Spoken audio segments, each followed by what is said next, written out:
Hello, my name is Brant Hunt. My channel simply is called Discerning What is True. Today is the 9th day of February 2025. I'm going to be reading a particular book tonight.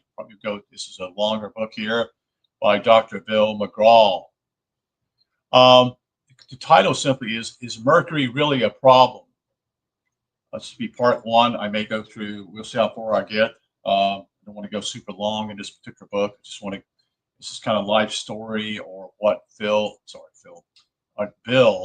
get those names right, Dr. Bill McGraw went through. And I'll begin to share his story and why he is so important for those out there who are seeking answers, because so few of people out here do know the answers to do with our health. And so this is chapter 1.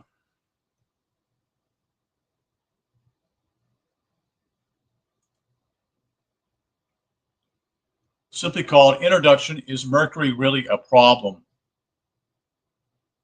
The first time I remember encountering the idea of mercury toxicity is when I heard advice on a local news broadcast which stated it was important to avoid mercury poisoning by limiting the amount of fish eaten from a local man-made waterway to just 1 fish per month.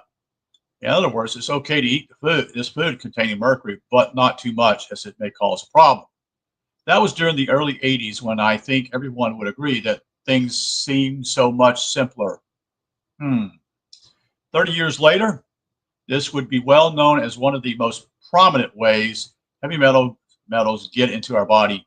We all have mercury in our bodies from many sources, that is, but yet some people don't have a problem with it, and some of us do. This is a long and interesting story, and it must be addressed from many angles to be truly understood. Little did I know during that same decade when I first heard about mercury that all of the, quote, silver, end quote, fillings I was getting plastered in my teeth to repair cavities when I was a teenager would eventually cause me so many problems as I got older. There was no information provided at the time by the dentist doing the installation, such as, quote, I'm about to put into your mouth the second most toxic non-radioactive element known to man, and that the percentage of the elementary mercury involved is actually 50% of the total weight of the silver fillings, end quote. The proper name here is actually mercury amalgams, but you never heard that name 30 years ago. The majority of people today request some sort of ceramic or plastic fillings. According to the industry of dentistry, the mercury vapor given off every day from mercury fillings when simply chewing food is at a level low enough not to cause a problem. But still, is this really okay? Can I trust sources such as the American Dental Association? Well, we will indeed have a closer look at the number one potential source of mercury toxicity for humans and determine whether or not it is okay to have elementary mercury plaster into your teeth. It would be another 25 years before I ran into health troubles. During a 4-year study in South Africa, working in the field of aquaculture, that is in the marine studies field, insomnia took hold of me for the first time in my life due to long working hours, a poor diet, a deadly amount of stress, and a buildup of toxicity. Insomnia was in the form of waking up after sleeping for about 4 hours and would worsen with the ingestion of any alcohol.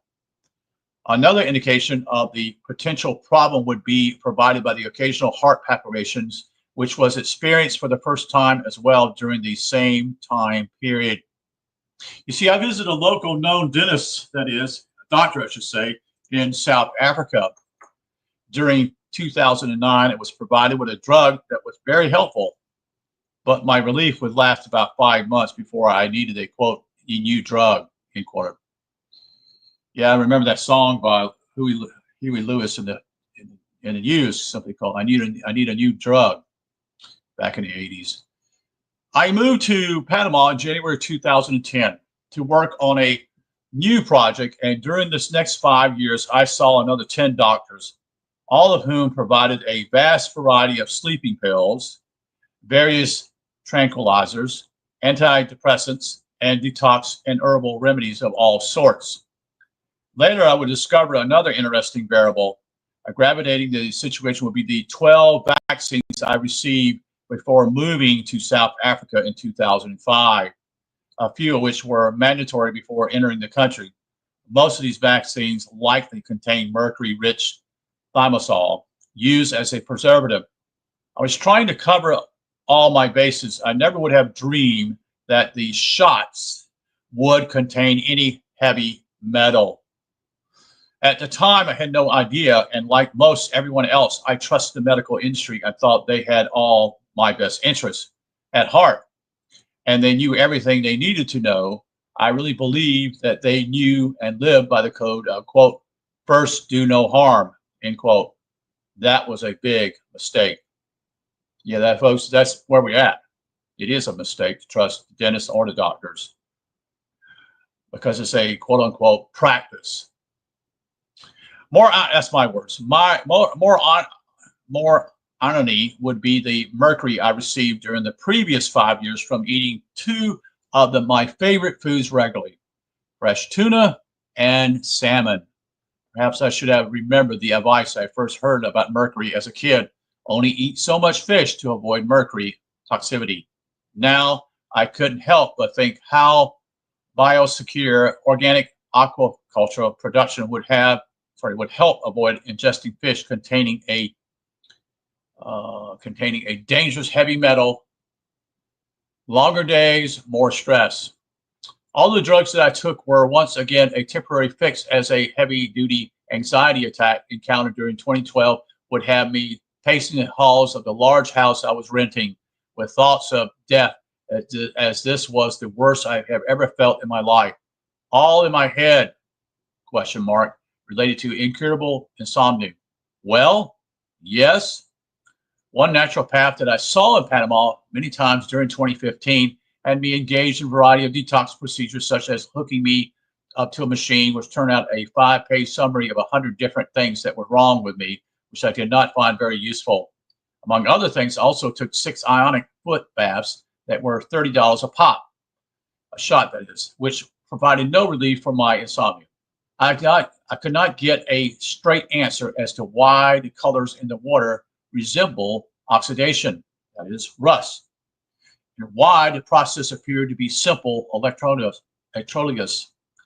The black specks looked like eroding electrodes. I was told this was, quote, fungus and heavy metals, end quote, that were being removed out of my body through my feet. But later experimentation showed this would happen without any foot or any part of my body in the water. The jury is still out on the effectiveness of the ionic foot baths scenario. At the time, as always, I was very busy with work once again, and at this point, desperate.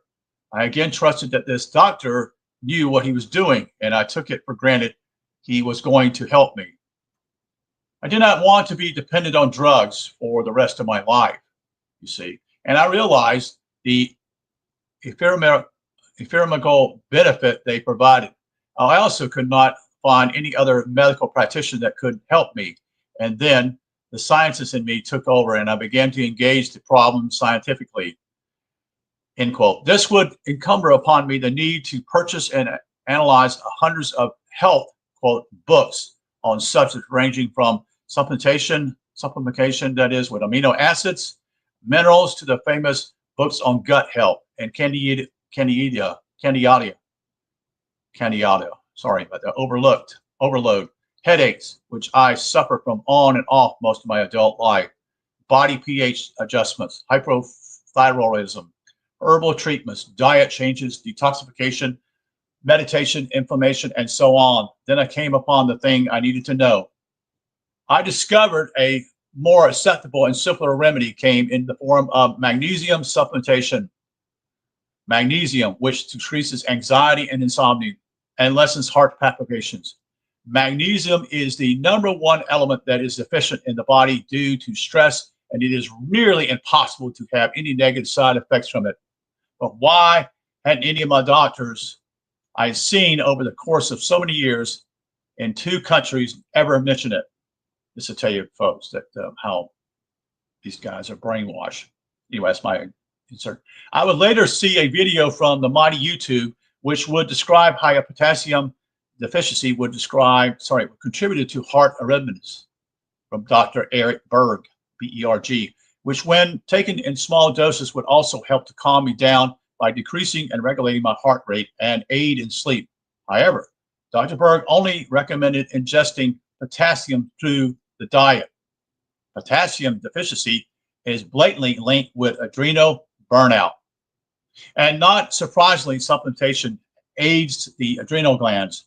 In other words, being stuck in a flight or fight syndrome situation put mineral demands on the human body that cannot be met by diet alone.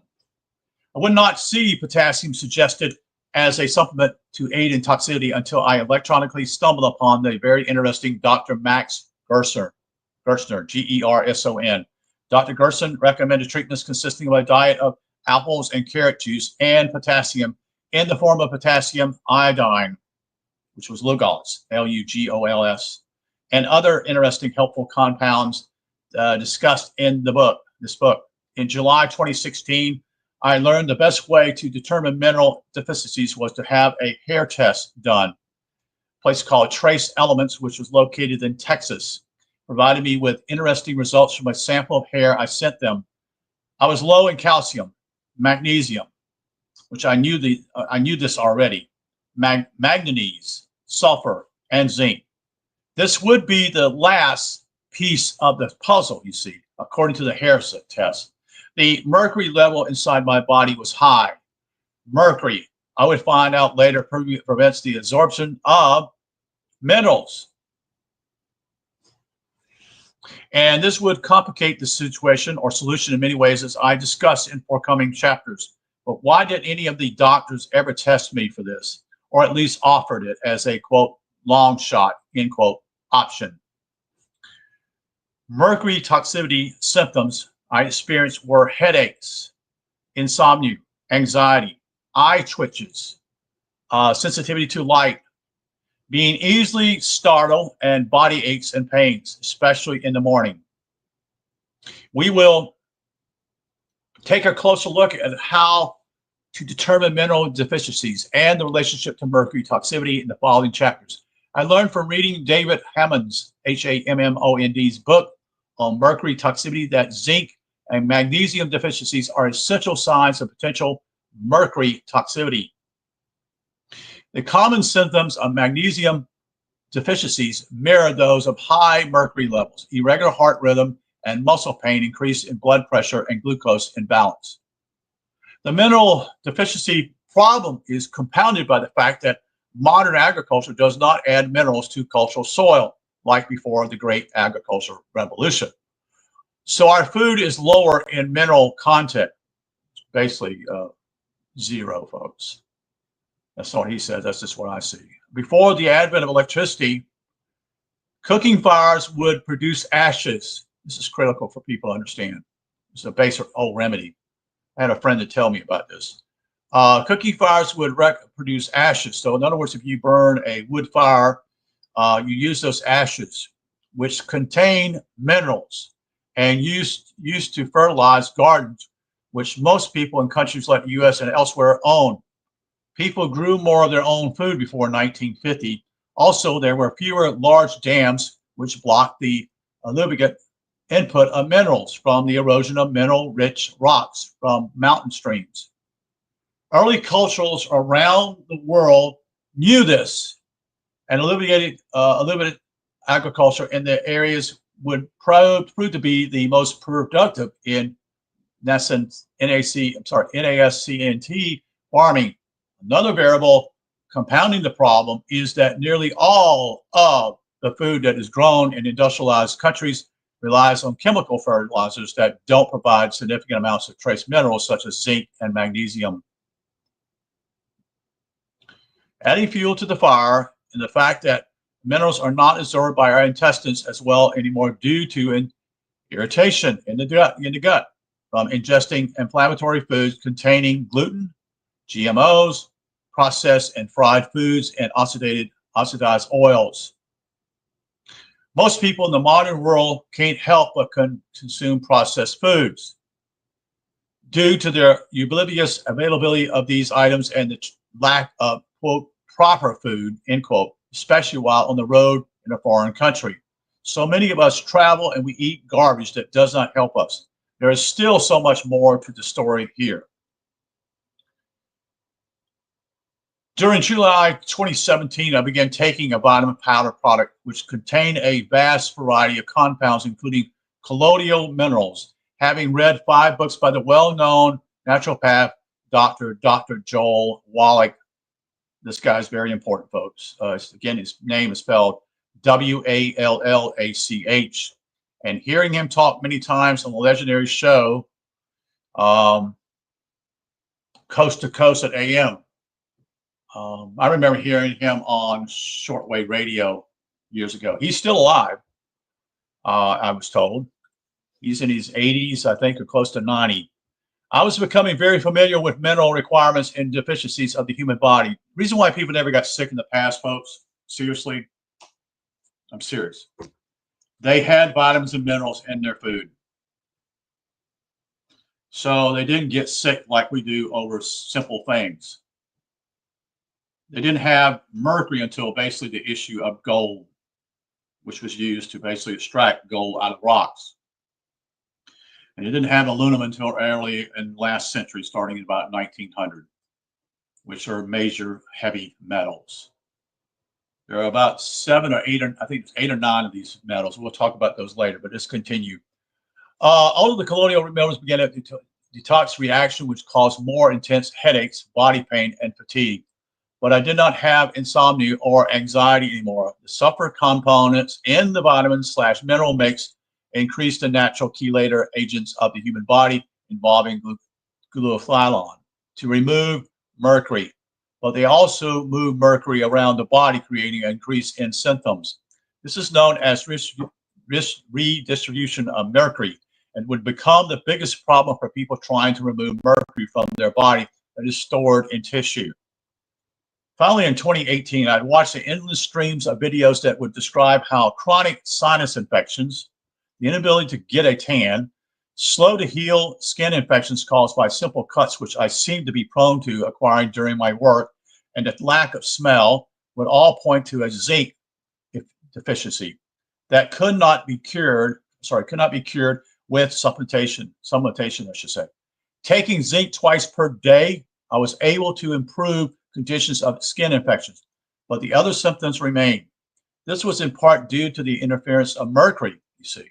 This was all reconfirmed by hair analysis during late July 2018, which showed, again, the true root of the problem, the ubiquitous and recalcitrated heavy metal mercury, the chemical symbol Hg. This time, the heavy metal measured so high it was off the chart. An important part of the analysis would be the minerals that I was deficient in, creating deranged mineral transport discussed further on, as well as the symptoms I experienced. Mercury is widely known as being responsible for interfering with the absorption of zinc, and mercury is very hard to eliminate from the body, making supplementation and a remedy complicated, but explainable. There were questions that flooded my mind on a continual basis. Where did the mercury originally come from? That is, why doesn't everyone have mercury symptoms? And most importantly, how do I recover by getting the heavy metals out of my body and then prevent more toxicity? Mercury has a hardcore affinity for sulfur and tissue attachments in the human body and even in animals. It was quickly determined that there were a number of easy to ingest plants such as cilantro, which is I have that here in my house.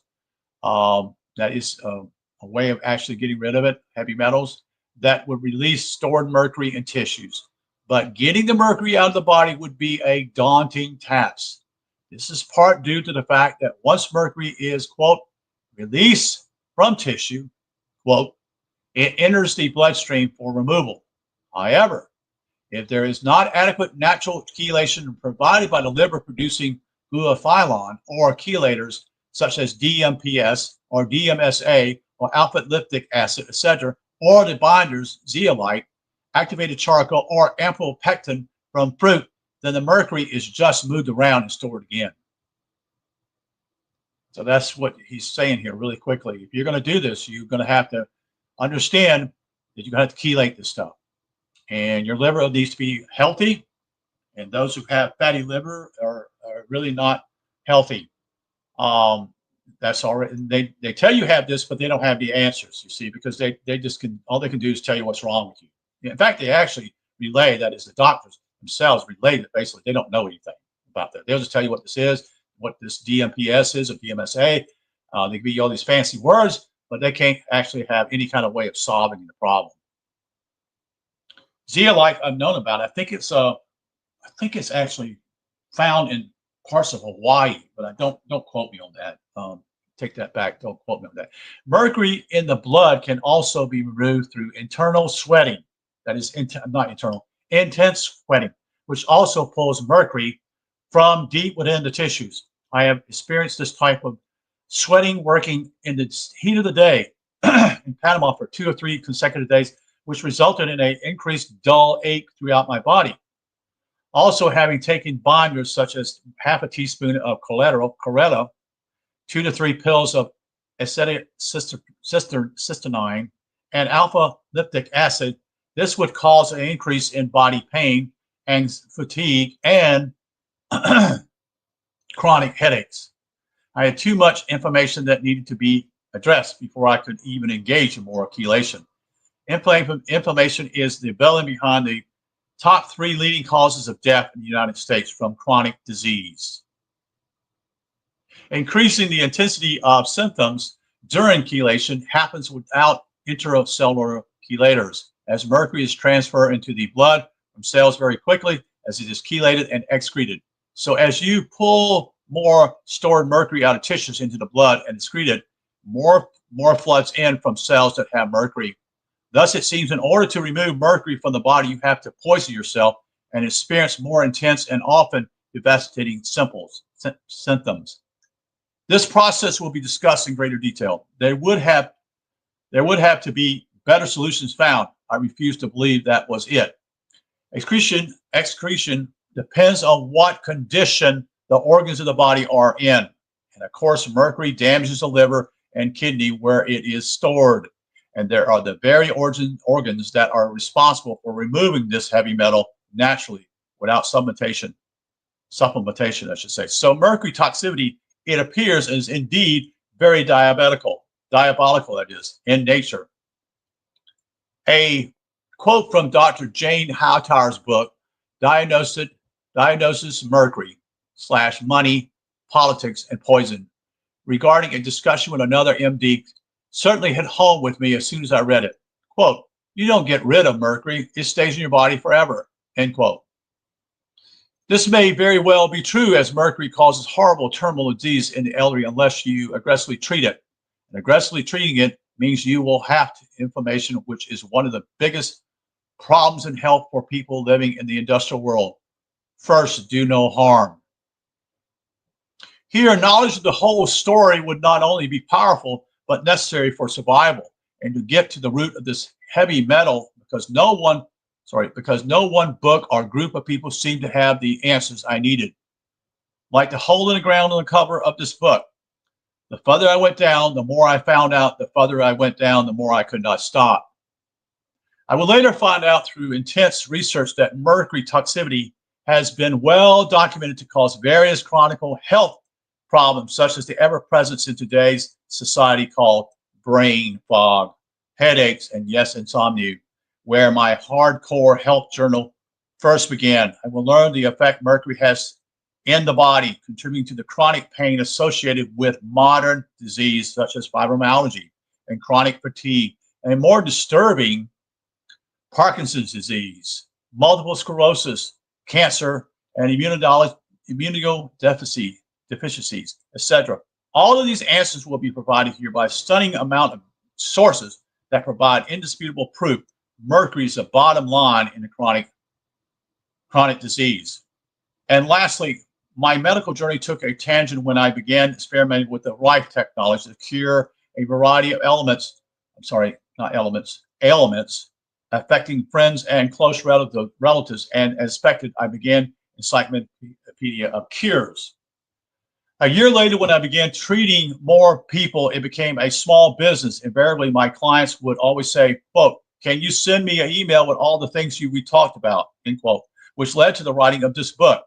It seemed to describe the detoxification of the human body, including mercury, among other factors, and other heavy metals. Always took hours to explain. It is complicated, but explainable.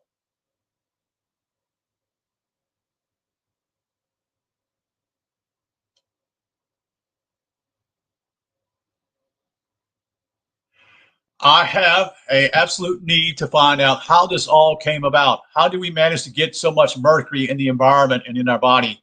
How is it not addressed by modern medicine, and how can it be prevented? The solution to this problem is hard to come by. How do I help people get rid of the mercury they have to significantly improve the quality of their lives? I found out where the majority of mercury comes from and how it came to be found everywhere in today's society. Why do only some people experience symptoms of mercury toxicity if we all have it? The first step to true understanding was provided years earlier in my life, which is a brilliant book. I have read it. When I read the amazing book, World Without Cancer, by one of my favorite researchers, G. Edward Griffin. Griffin explains how the medical industry became so misguided and how chronic disease changed from an idea that disease which implied a sought cure to a, quote, industry, end quote, which focuses on good old-fashioned capitalism with the primary goal of perpetual economic gain slash prescription drugs. This coupled with the fact that nutrition is not part of the equation or curriculum of the average MD. Quote, "No, I'm not kidding," which he's not. They don't get any education at all in this area whatsoever. That would, of course, explain the fact that no MD ever offered me a more complementary, inexpensive, less damaging option, and something my body needed in greater supply, necessary minerals involved in hundreds of enzymatic reactions. The fact that no naturopathic doctor I visited gave me information about mineral deficiencies is also disturbing. They've been brainwashed, folks. That's not his words, that's my words. There was never a mention of mercury. No question like, quote, "How many mercury amalgam fillings do you have?" End quote. Or, quote, "How many times a week do you eat carnivorous fish?" End quote. Or even, quote, "How many vaccines have you received in the past 20 years, etc." At this point, I felt the continual need for a prolific string of poetic insults I will not divulge here. Bugger. All of these questions in this long story will be answered entirely to prove the solutions that will show how mercury is the root cause of most chronic disease and the true bottom line in the poor health of so many people.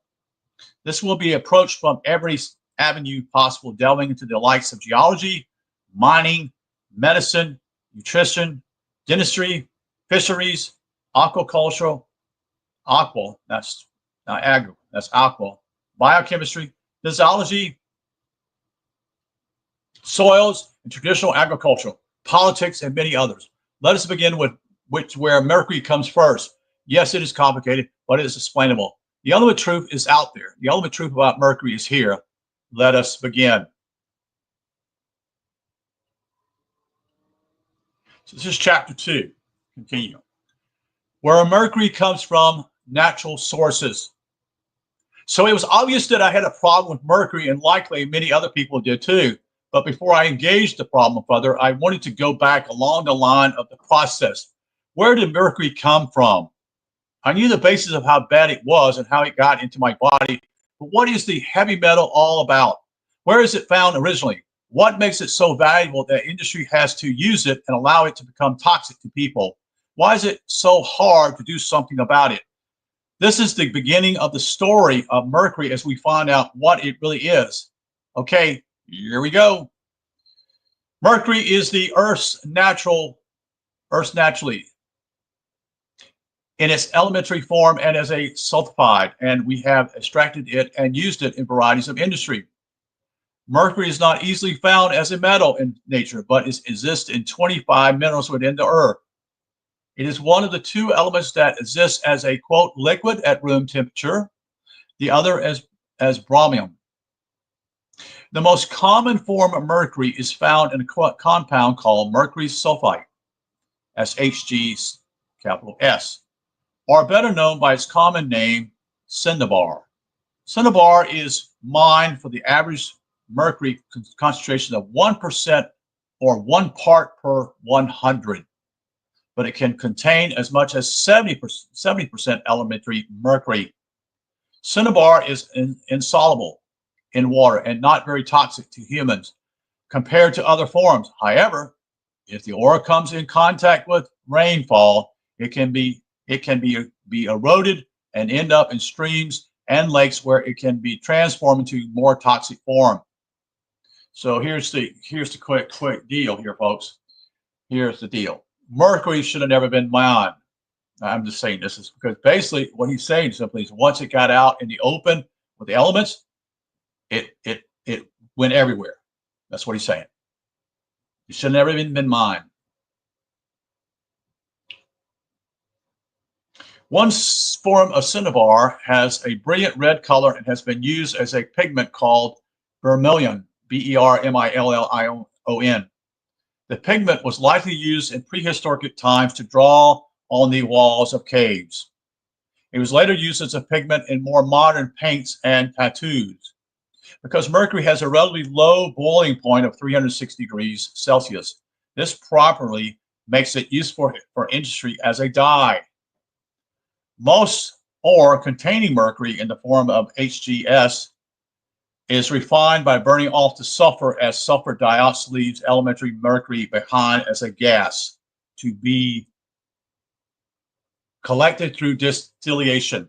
However, mercury is volatile and can evaporate on its own at room temperature, which is what makes it so dangerous. Mercury vapor can travel great distance as a gas and then go through oxidation to form diluent mercury, that is Hg, which then condenses and falls to earth to end up in water bodies where it will be metallated, that is the more toxic form of mercury, and enter into the food chain. This important point is exemplified greatly in succeeding chapters. Next section is called Mercury in the Earth. Mercury is found naturally in the Earth's crust at an average concentration of 0.05 mg/kilograms. And then now in a bracket says 50 parts per billion or parts per billion. Yes, 50 parts. Normally soils contain about 100 parts per billion, with surface rocks containing a variable range of 10 to 20,000 parts per billion. There are volcano areas around the mid-Atlantic Ridge, a wavy line rolling down the middle of the Atlantic Ocean, where mercury exists in great concentration at the bottom of its depths.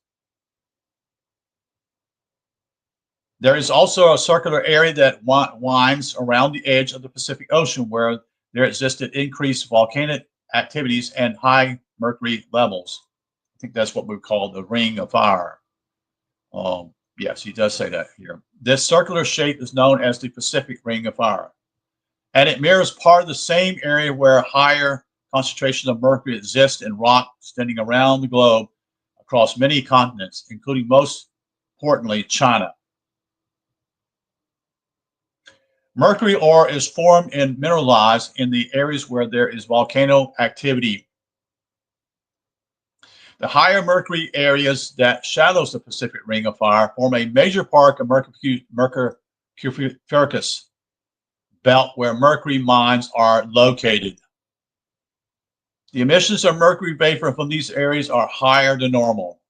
Mercury vapor will become an important mode of transfer when discussing how mercury from so many industrial activities contribute to the overall mercury burden of our bodies. There is data available on natural mercury vapor emissions from different areas that can help determine how important this mode of action is. Mercury emissions measured from the Mercury belt in Canada, ranging from 91 to 1,760 ng/m/2/h. That is nanograms per square meter per hour. While those specifically in Ontario located outside the Mercury belt were reported to be 9 to 213 ng/m with H, with concentration of mercury in rock at 0.4 to 1.6 parts per million, not per billion, but per million. So I'm looking at a map here, and we can see that certain parts of the world, which are certain places he's mentioned here where mercury is, there's 2 or 3 major areas in California. Okay. There's a place in Alaska, I think it says Red Devil. There's a place located in Spain, places near what I would call northern Italy, and probably in the area of Eastern European countries. Some even near what I would call Cyprus here. There is none in Africa. There is one major area off the coast, looks like probably off the coast of Ecuador. I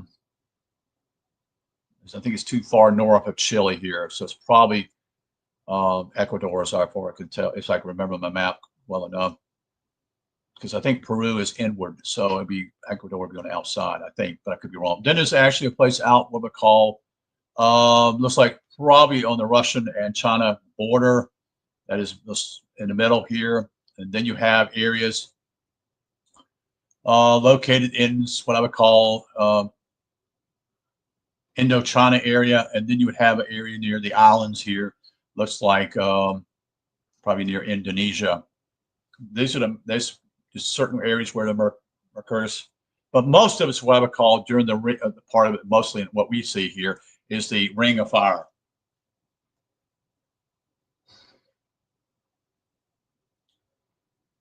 Shale, S-H-A-L-E, a common type of sedimentary rock from Nevada site in the U.S., has mercury vapor emissions from 26 to 32 ng/m2 squared over H, with mercury concentrations ranging from 0.05 to 0.76 parts per million.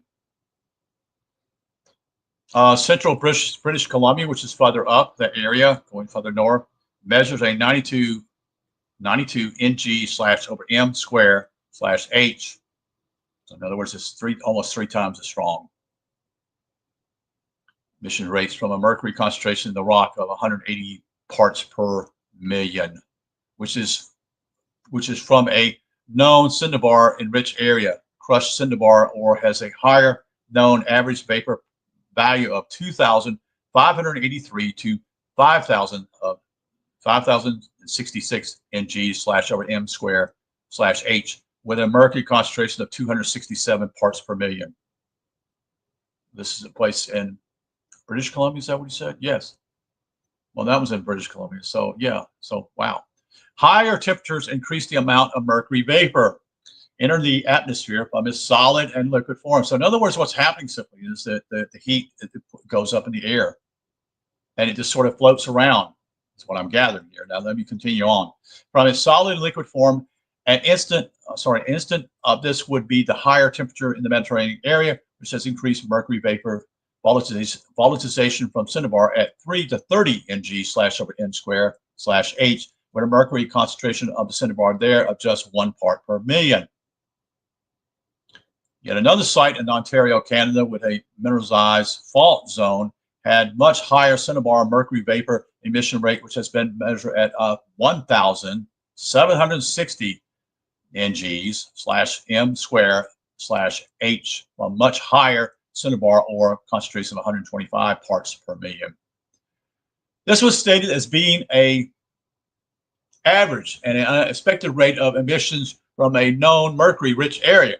So it's obvious from these reports of various areas rich in cinnabar found in the Mercurius belt that amounts of mercury vapor and concentration of rock vary greatly. In other words, it can be further higher than this. That's just average. It's also apparent that mercury vapor comes from nearly all rocks in the natural environment, and the Mercurius belt has mercury emissions that are much higher. Next section is called mining for mercury. China produces 85% of the world's mercury from mining, with 700 tons produced in 2004. Now, that's 2004, folks. That's 20 years ago. Okay, so that's, that was unbelievable. Increasing to, now here, that was the 700 tons in 2004. Now he's got to give a report here. That increased to 4,000 tons in 2016 in response to the closing of mercury mines in other parts of the world. So 12 years later, it changed dramatically. It's more than five times what it was, almost 6 times what is produced in China. Mercury has a long history in China and has been mined there for 2,000 years. Mercury mines contribute to China's pollution problem and has been reported in scientific literature. Every mercury vapor from soil near a mercury mining area in China was measured at 2,283 mg/m²/h, which is over 500 times the concentration found in uncontaminated soil. And limited levels of mercury vapor in mining areas are also toxic at 35.2 mg/m²/h, which is around the 6 times that of unpolluted ambient air. Lesser amounts of mercury are mined in Kyrgyzstan, which is in southern parts of, was it near a place called Georgia in that area, and Chile. Most of the amounts of mercury mined throughout the world is declining and expected to be phased out by 2030.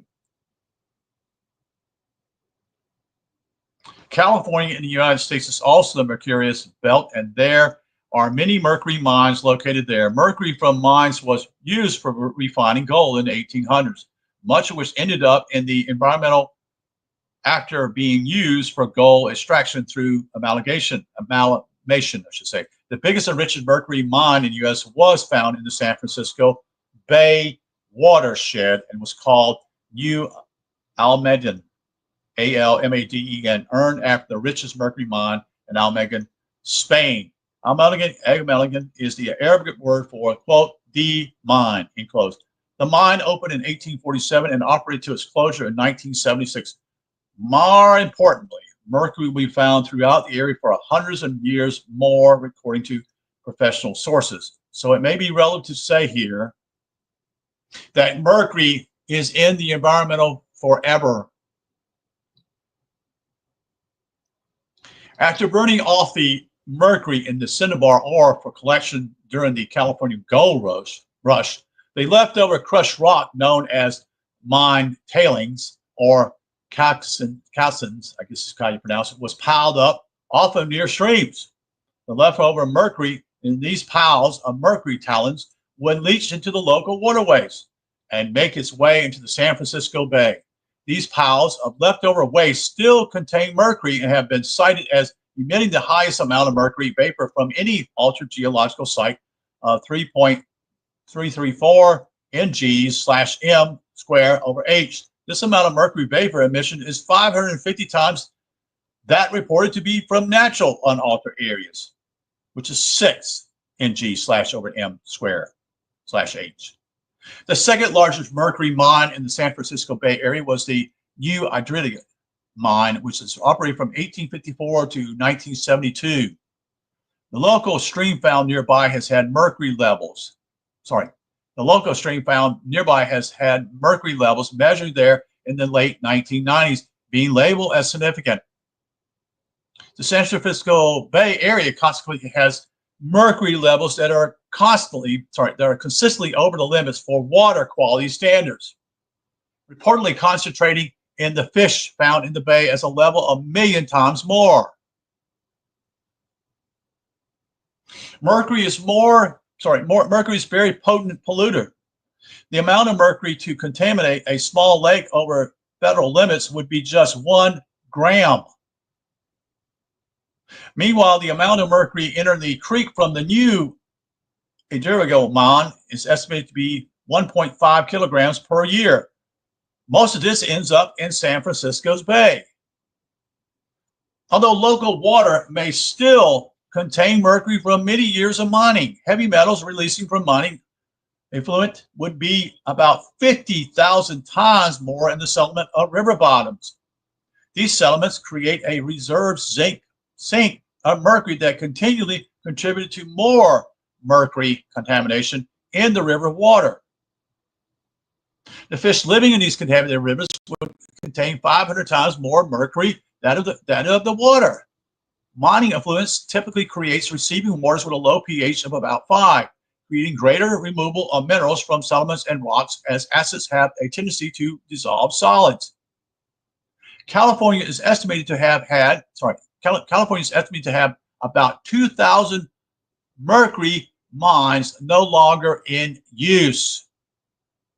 But they're still polluting the environment throughout a large area, prompting one California scientist to declare that nearly everyone in the state has a mercury-contaminated water body nearby. Mining for mercury ended in the U.S. in 1990, although after spending more than $550 million in cleanup, it is estimated it will take 100 years to have a serious impact in reducing mercury contamination in California. There are approximately 600,000 tons of world mercury reserves left in mines, which are located mainly in Spain, Russia, and China. That's a lot of mercury, folks. The high total annual amount of 10,000 tons of mined mercury has been recorded in 1970, of which it was estimated that 6,000 tons would escape as vapor into the atmosphere through use in industry. So that's 60%, folks. That's 60%. Wait a minute, 600,000 tons of water. Okay, so no, it's not. I'm sorry, it's not correct. No, that is right. 10,000 tons of mined mercury has been recorded in 70, of which it was estimated 60. Oh, that is 60. That's well, yeah, it is 60%. Would escape in vapor. In other words, it goes right up in the air, into the atmosphere through use in industry. The year 1970 would be an important year of mercury accumulation in terms of industrial pollution. The beginning of serious regulation and the increase in disease from mercury toxicity. Mercury vapor cycling around the earth and estimates at the total amounts. Mercury is mined and used for various industries. An important point that needs to be made here is that mercury is considered, quote, natural, end quote, and the fact that there are mercury cycles involved where mercury can travel around the globe through, quote, natural, end quote, process for up to 2 years. It normally exists in an ore that was evaporate as on its own, or become volatilized, that is, end quote, and turn to a vapor. A vapor here is defined as a combination of a liquid and a gas. While a gas is a single state of matter that is not in transitional liquid / gas phase, the gas can then transit, or travel, I should say, around in the atmosphere for many hundreds of miles before being deposited in various locations. So here's why it's all over the place now. You see how mercury is spread all over the world. Places where there would not even be any quote unquote mercury mining ever would be deposited. The more complicated part of the cycle is that much of the mercury in the atmosphere is added to by many anthropogenic or man-made processes. Mercury levels have increased by 30 times during the past 100 years, 70% of which is from human sources. When I found this out, I wanted to know how much mercury is in the atmosphere, water, and soil. How does it get moved around, deposited, and recycled? And if most of the mercury mines are quote unquote closed, who and what is putting more of it in the atmosphere currently? The information from the internet regarding the reporting of total gas emissions of mercury from the Earth varies considerably. There exists tremendous political pressure surrounding mercury emissions from industries such as coal and manufacturing, as it's hard to find reliable information from general sources. Peer review scientific papers, however, provide the best reliable source, as the authors would be expected to have the greatest knowledge about mercury cycling and the least conflict of interest. Numbers from these sources differ somewhat, but there is a scientific consensus that I will build upon to provide answers. In 2016, scientists publishing in the Journal of Sustainable Mining stated that there were 7,527 tons of mercury emitted into the atmosphere as gas in 2008, with 5,207 tons from natural sources, and then 2,320 tons from human activities or anthropogenic origin. An estimation of similar amount of mercury, 5 to 6,500 tons, emitted to the environment on an annual basis from natural and man-made sources, was also published during the same year from a different group of scientists from a different scientific journal. Now, this is 2016, so this is roughly 25, so we're almost 9 years here, okay? Where are we at here? The total amount of mercury from a natural origin would be the same as what was reported in 2010 from another different group of scientists, with different amounts attributed to individual sources. The amount of annual mercury input from man-made sources reported in 2010 would also be similar at 2,320 tons.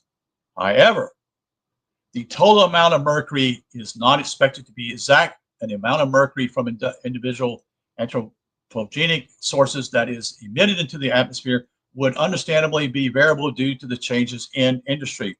The changes from industry input would be both from a production standpoint and from laws requiring a reduction in mercury emissions through pollution control. So roughly 2/3 of all mercury gas comes from the earth, but much of it was originally put there from human activity from a previous time, with the mercury absorbed by various natural processes, and they re-emitted as a gas at a later date. Some of the mercury is redeposited in the earth and kept there as a deposit or sink, S-I-N-K, for later emissions. The scientists' article from the Journal of Sustainable Mining from 2016 will be focused on here, representing repeatedly for comparison. This is simply a pie here, what it is, such and such, and they just basically show where it's at. So most of it is actually the mercury is, guess where it's at, folks? It's not on the land. They're showing 51% of it being in the oceans.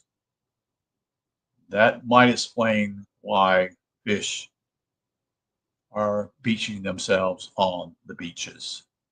Just a guess. That's not what he says here, but that's just a guess. A lot of it's 2% from geothermal, that is volcanoes, 2% from agricultural, 2% coming from lakes, 4% from evasion. I'm sorry, is that, yeah, I guess I thought it was going to say erosion. Evasion. Tundra grassland is 9%, 7% in forests. Desert non-vegetarian areas is 10%, and biomass is 13%. Mercury gas emitted from natural sources at a percentage of the whole emitted during 2008. So that's what this is about. Data from Thomas, T-O-M-A-S, Antocisinum, and Anna Michelchuk. Don't know how to pronounce those. Probably are from Czechoslovakia or somewhere, or maybe the Soviet Union, or I should say Russia. The potential risks of environmental contamination by mercury contained in Polish coal mining waste. Journal of Sustainable. So this must be from maybe from Poland. Okay, maybe. Volume 15, issue 4, 2016, pages 191 to 196. Oceans, division of 5,207 tons depleted in the graph from the Journal of Sustainable Mining in 2016. Graph above details interesting information. Mercury emissions from the oceans account for half of the total amount, 51%, with averages between 0.5 and 1 ng/m2 square /h. That is 1 nanogram. That's 1 nanogram per square meter per hour. Other sources would cite 1.1 to 2.5 nanograms per square meter per hour of mercury vapor emitted from the oceans. Coastal waters and the Mediterranean had the highest mercury emissions at 1.8 to 2.0 nanograms per square meter per hour. This fact was widely unknown and seldom talked about, and although a small amount, it is a great total, as the ocean covers about 71% of the total area of the planet. Accordingly, the oceans are a large sink for mercury gas discharge. So, in effect, it seems small amounts of mercury come from everywhere. The input of mercury into the oceans occurs through deposition, such as, say, from the atmosphere, in multiple forms from a variety of processes, such as burning coal or other biomass industries, volcanoes, mercury attached to organic matter entering the oceans from rivers, streams, and small streams and small estuaries. Although river emissions would be 10 times as much compared to the oceans, they are small in area and the total mercury output is very low compared to the oceans. And he goes on to saying something about forests and grassland. I'm not going to go a lot of this in detail because it's just mind-blowing here in a lot of ways too. A lot of just basically what I just said to the graph is here.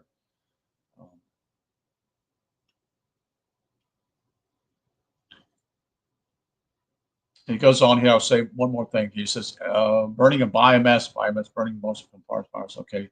Oh, that's interesting. You just said something here. Hold on a second. Screwed up here.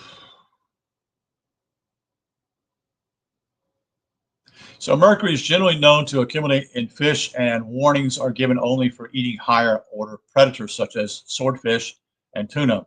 Unsuspectedly, mercury can accumulate in food chains of mercury contaminated terrestrial areas as well, just like the ocean. In the study of mercury levels in non-migratory birds inhabiting that is in a forest, it was determined that that prey from the birds, such as spiders and other things, I guess, were high in mercury and contributed to about 75% of their mercury burden. The spiders that the birds ate were higher on the food chain, as they consume insects and bioaccumulated mercury just like the fish in the ocean. The rest of the prey the birds ate were bugs that fed on plants, which made up 70% in total of everything the birds, etc., ate, will contribute to only 25% of total mercury ingested. Other birds at the contaminated sites, such as the kingfisher, fed on fish that were actually lower in mercury content than the bugs on land, and consequently had an overall lower mercury burden. It may seem esoteric, but mercury emissions from forest floor soils in response to more sun from an openings are actually higher, although temperatures could be the same in areas that have more trees and shale. The sun would contribute to an increase of 3 times more mercury from the forest soil. Mercury emissions are also higher in hotter air and higher water temperatures. Sunny and warmer areas emit more mercury. Burning of biomass, that is biomass burning, mostly from forest fires, think about that, accounts for another 13% of the total natural, quote-unquote, mercury emissions. So think about the California fires, folks, or think about the ones that took place in Canada a few years back.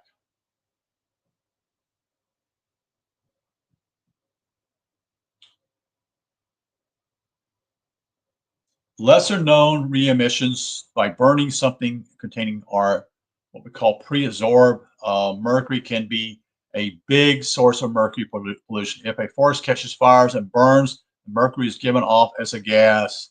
U.S. forest fires have been stated to emit 44 tons of mercury into the atmosphere every year, with the majority coming from California and Alaska. The amount of California forest burning in 2018 was 10 times the amount that burned on average between 2009 and 2011. With all the toxic compounds released from wildfires, mercury has been reported to be the worst. Forest fires are estimated to contribute to 30% of all mercury emissions in the United States. So it's not from the factories here. I mean, I don't know where it's coming from. And this is almost a third of where all this comes from, this forest fires. Lesser known would be the amount of mercury given off from soils that burn during forest fires. Documented research indicates that amphibians associated with aquatic environments would have, as aqua, I should say, environment, would have higher mercury levels than those associated with terrestrial environments. In a single study area from a 2010 publication, salamanders associated with river habitats had the highest mercury accumulation, while adjacent species that only existed on land had the lowest. So it's around water, which makes sense. In general, research on natural water environments showed that mercury in fish will increase in response to mercury release in soil from forest fires, which are released into streams. Fish found in water located upstream from fires do not have the same increase in mercury. As nutrients are released into the streams with the ash from fires, it acts as a fertilizer, causing a bloom of algae, which then increases available prey for larger fish, which will then accumulate higher amounts of mercury. This process has respectively increased mercury levels at a rate of 5 times in the higher level carnivores inhabiting streams. This mercury would then be available to anyone eating the fish caught in the streams, or any top level carnivores such as birds, which would then in turn develop higher mercury levels. Bioaccumulation is a constant process, and mercury is found in nearly all life. Observations on mercury in the rainforests of Brazil reveal pertinent information regarding mercury levels in soil and transfer of mercury during the destruction of the forest. That's key. That's very important. During the 1960s, tens of thousands of people were relocated to the Amazon basin during colonization of the area that they engaged in the standard agricultural practice of clearing the land to grow food. As the soils were distributed and burned, mercury was released into the streams.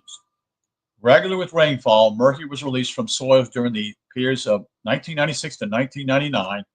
During all of the sash and burn agriculture of 2.5 million hectares during that period, mercury bioaccumulated in fish, which were consumed by the local inhabitants, which would then explain how people living in such a, quote, pristine habitat could have high mercury levels. Once the mercury is released in the water, it is incorporated into the aqua biomass as bacteria methane. The mercury creating the organic form, that is methylmercury, or Me/Hg, that rapidly accumulate in fish. This organic form is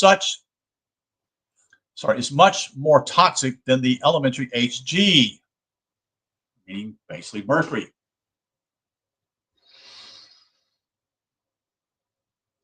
Carnivores living in the Amazon basin would then consume the fish and begin bioaccumulating the mercury in their own bodies, eventually passing the mercury on to people consuming the fish.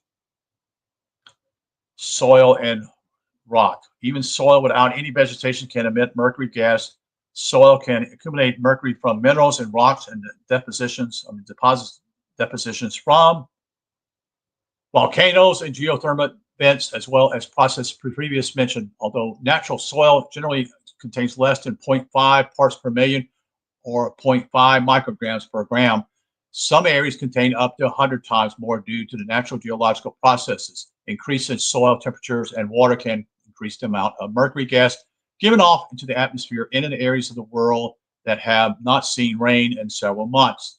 The amount of mercury gas given off when the rain finally comes increase mercury emissions greatly.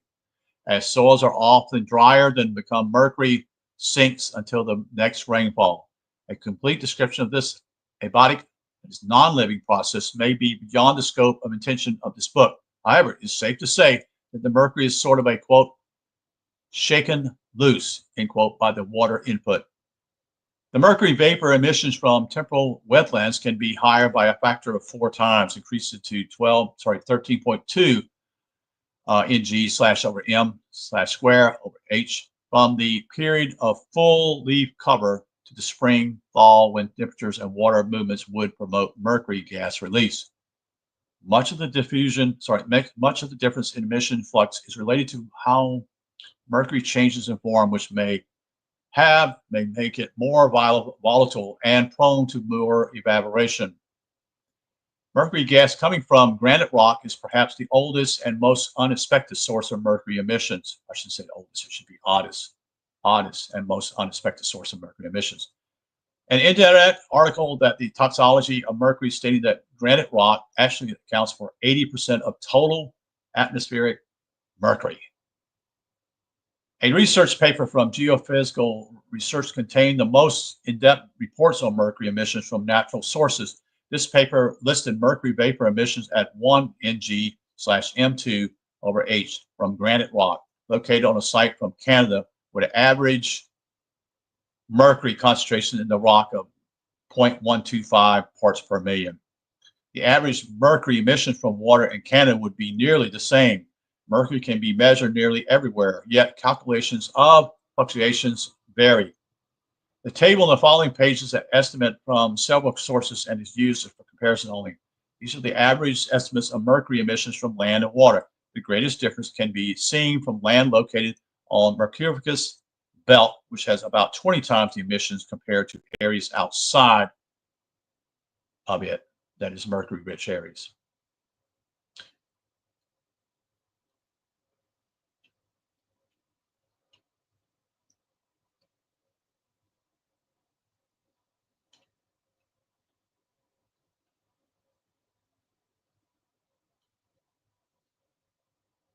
He goes on here and goes to simply that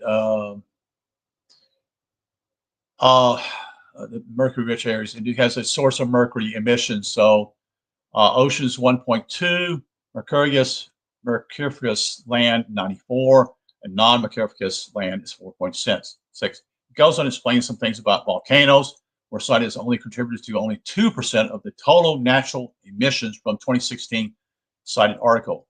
Volcanoes and geothermal events create mercury vapor emissions that have been reported in certain more popular sources on the internet to make up 1/2 of all mercury in the atmosphere. Thus, this is one example of such discrepancy, about 48% difference from what was previously mentioned. Perhaps the variance is due to the difference between the time immediately after a major eruption and the time in between when there is little volcano activity. It goes on and shares how many more volcanoes have been such and such many years. It looks as though in 2010, this is records basically from 1850 to 2010. So this is based upon what I would call a decade. So it's every 10 years. And I'm looking at a graph here. And basically until 1910, we had over 40 volcano eruptions. And then that dropped down until 1940, it was a little over 40.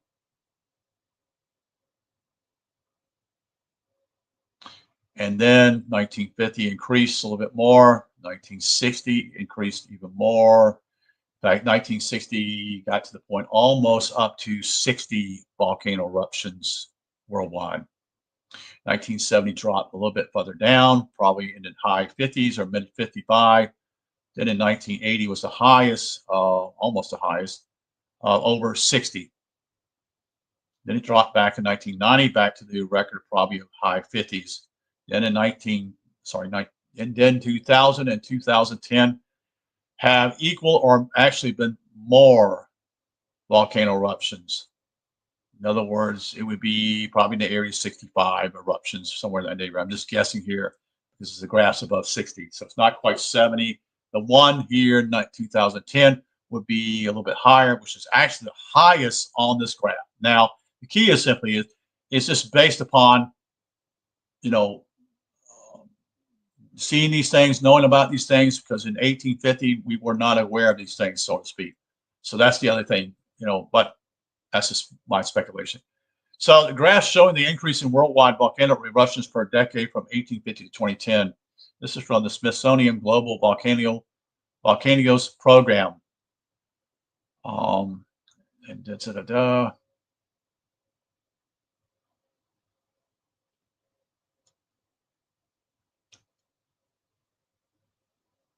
So the mercury depositions without traveling global distance comes from a study on the active volcanoes on the tip of Antarctica. By examining mercury depositions from various areas, scientists determined that the most important source of the mercury in Antarctica is from the volcano located on the nearby Deception Island. Contrary to this, mercury can travel great distance in the atmosphere before settling. Mercury can be trapped as ash and deposit in snow, ice, and remain sequestral in glaciers for centuries. So research published by the United States Geological Survey shows mercury levels in ice cores for the past 270 years. This would be one of the most valuable studies conducted on mercury rates of deposition. The glaciers where these cores were taken from is called the Fremont Glacier, located at Wyoming, with an elevation of 4,100 meters above sea level. The incredibly high yet short-term inputs of mercury from the volcanoes of Tambora in Indonesia in 1815, at Krakatoa in 1883, also Indonesia, and Mount St. Helens in Washington State in northwestern U.S. are worthy of investigation. Indonesia is found in an active area of the Pacific Ring of Fire, which is in the Mercury belt, where the highest level of mercury are found in the Earth. Tambora had the highest amount of volcano ejections, roughly 50 times that of Mount St. Helens, where Krakatoa, being in the same area, has almost 25% less in terms of its explosiveness when comparing the amount of mercury deposit. And it's interesting to see that how Mount St. Helens, being closer, had the biggest impact in terms of short-term mercury depositions. However, the major eruptions of Tambora and Krakatoa, being on the other side of the world, clearly show the traveling capacity of mercury in the atmosphere from volcanoes, with large amounts of volcano ejections escaping high into the air. And we're going to stop here, folks. I'm pretty beat. A lot of stuff here. Okay, so we need to set this up here.